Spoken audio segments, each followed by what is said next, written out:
Hi, and welcome back to Smart Recovery Series Tips and Tools for Recovery That Works.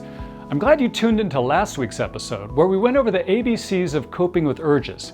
On this episode, we're going to go deep dive into another great smart recovery tool called the CBA, or Cost-Benefit Analysis. Each of us runs cost-benefit analyses in our own heads every day to help us make decisions about our lives. They're so common, and in fact so mundane, that we hardly even realize that we're doing them. For children, the ability to correctly judge short-term versus long-term gain is a central part of growing up. But as we get older, and it comes to whether or not we decide to use alcohol or drugs or do things like gambling or overeating or whatever your issue is, the ability to step back, grab a pen and paper, and do a more formal cost-benefit analysis like the one we're about to do today can make a huge difference in whether you succeed or fail at your recovery. So let's start the exercise. The CBA is comprised of 4 questions where you write down the answers on a grid.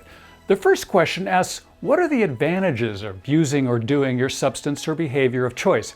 As in, what do the benefits and rewards of that behavior look like to you? Next to it are the disadvantages of using or doing, namely the risks and costs associated with that behavior. Skip to the bottom left where you'll see the list of advantages of not doing or using. And next to that, the disadvantages of not doing or using.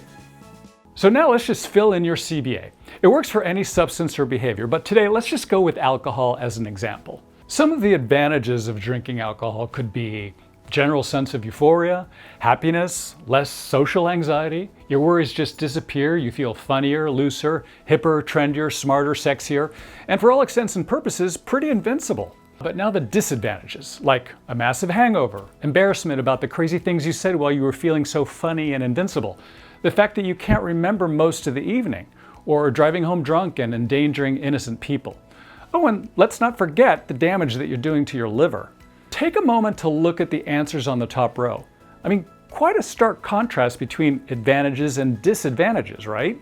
Now let's move down to the advantages of not drinking alcohol. You feel more clear-headed, you show up on time for work, you save a ton of money, you get a lot of stuff done, you're more authentic with the ones you love, and you're more honest.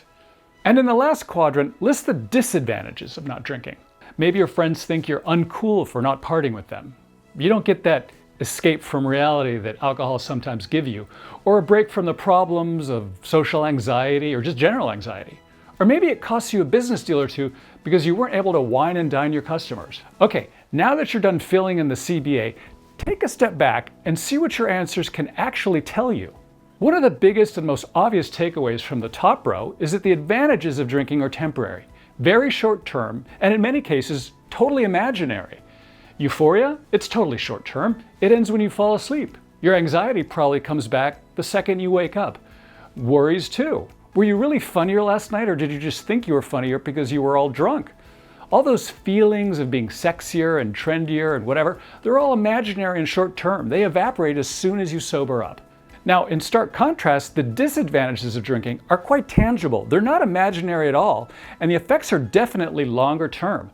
The jobs that you'll lose for good, the damage to your long-term goals, strains in your personal relationships, lost friendships you'll never get back, fighting, not to mention what you're doing, sometimes irreversibly, to your long-term health.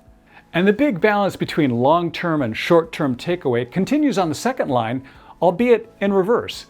The advantages of not drinking are, again, long-term, meaningful, tangible, and beneficial.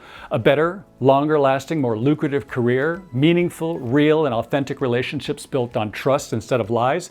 Not to mention the fact that not only do you feel healthier, you are healthier. And the disadvantages of not drinking, what few there are again, imaginary, fleeting, and short-term. Do your friends really think you're uncool when you're sober? Or are you just imagining that? Shouldn't your friends really value you for who you are as a person, not how much you drink? And okay, you can't escape from reality. But isn't reality what life is all about? Why escape it? And yeah, wining and dining is a fortunate part of doing business sometimes, but Warren Buffett and Bill Gates don't drink to excess, and they're doing just fine. Is one business deal in the short term worth blowing that deal in the long term after you drink yourself out of a job? There's a lot to think about here. The CBA can generate some real truth-telling if you are honest in your answers.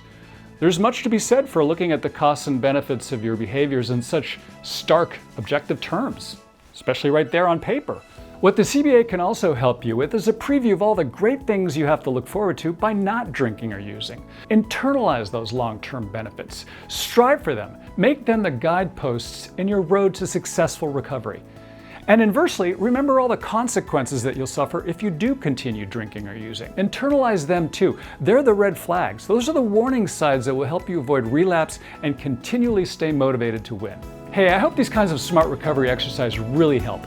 If you've used them, we'd love to hear from you. Just drop us a line at tipsandtools@smartrecovery.org. And as always, thank you for joining us. Don't forget to like and subscribe, and stay tuned for our next episode of Smart Recovery's Tips and Tools for Recovery That Works.